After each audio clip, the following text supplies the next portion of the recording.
ইমামের পিছনে মুক্তাদির সূরা ফাতিহা। বেশ কিছু এটা খুব কমন প্রশ্ন হয়ে দাঁড়িয়েছে, যে কোনো মাহফিলে যাই এই প্রশ্নটা আসে। সূরা ফাতিহা যদি পড়েন, ইমাম আবু হানিফা বলছেন কেরাতুল ইমাম কেরাতুল মুসল্লি, মুসল্লিদের কেরাত ইমামের কেরাত হয়ে গেল। আর ইমাম মালিক বলছেন আপনি যখন ইমাম আসতে পড়বে তখন আপনি সূরা ফাতিহা পড়েন, যেমন যোহর এবং আসরে। আর ইমাম যখন জোরে কেরাত পড়বে আপনি তখন শুনুন, কারণ আল্লাহ বলছেন ইদা কুরিয়াল কুরআনু ফাসতামিউ লাহু ওয়ানসিতু লাআল্লাকুম তুরহামুন। আর যখন ইমাম শাফি এবং আহমদ ইবনে হাম্বল বলছেন সব সময় আপনি সূরা ফাতিহা পড়েন, কারণ সূরা ফাতিহা আল্লাহর মধ্যে বান্দার মধ্যে দুটি ভাগে তিনি ভাগ করেছেন, ঠিক কিনা? মুসলিম শরীফের বর্ণনা যে সূরা ফাতিহা পড়বে তার জবাব দিবেন কে? যখনই আপনি পড়বেন আলহামদুলিল্লাহি রাব্বিল আলামিন, আল্লাহ বলেন হামেদানি আবেদি। আপনি যখন বলবেন আর রহমানির রহিম, আল্লাহ বলেন মাজ্জাদানি আবদি। আপনি যখন বলেন মালিক ইয়াউমিদ্দিন, আল্লাহ বলেন আসনা আলাইয়া আবদি। আপনি যখন বলেন ইয়্যাকা না'বুদু ওয়া ইয়্যাকা নাস্তাইন, আল্লাহ বলেন হাদা বাইনি ওয়া বাইনা আবদি ওয়া আবদি মা সাআল। এটা আমার মধ্যে, গোলামের মধ্যে, গোলাম আমার ইবাদত করবে, গোলামের সব প্রয়োজন পূরণ করে দিবেন কে?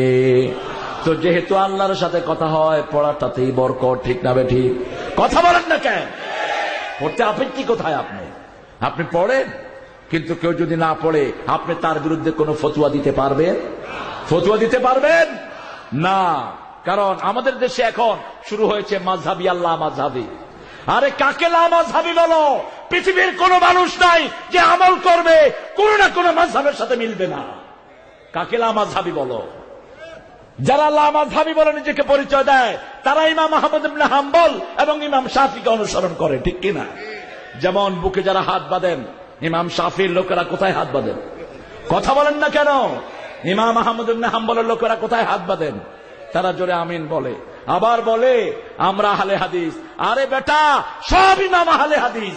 ইমাম আবু হানিফা বলতেন যেখানে সহিহ হাদিস আমি আছি সেখানে, তুমি কেন আলাদা হও নিজে? আমরা মুসলমান, এই নিয়ে কোনো পার্থক্য করব না। যেহেতু নামাজের ফরজগুলো ঠিক, নামাজের সুন্নতগুলো আমরা ঠিক রাখি, মুস্তাহাব জিনিস নিয়ে টানাটানি করে মুসলমানদেরকে বিভক্ত করা উচিত হবে না, ঠিক কিনা? আমরা যখন কাবা ঘরে যাই আমরা জোরে আমিন বলি, আবার কাবা ঘরের লোকেরা যখন বাংলাদেশে আসে দেখে ইমাম আসতে বলে তারাও আসতে আমিন বলে, ঠিক না বেঠিক? আপনি ইমামকে ফলো করবেন তাহলে কোনো দোষ হবে?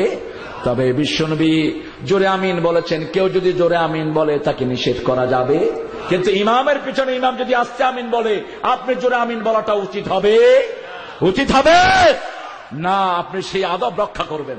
আমার পিছনে নামাজ পড়েছেন বাইতুল মুকাদ্দাসের ইমাম, আমি তার পিছনে নামাজ পড়েছি, কোন পার্থক্য তো হয়নি আমাদের।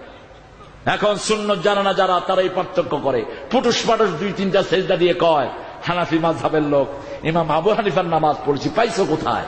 ইমাম আবু হানিফা এত শর্ট নামাজ পড়েছেন।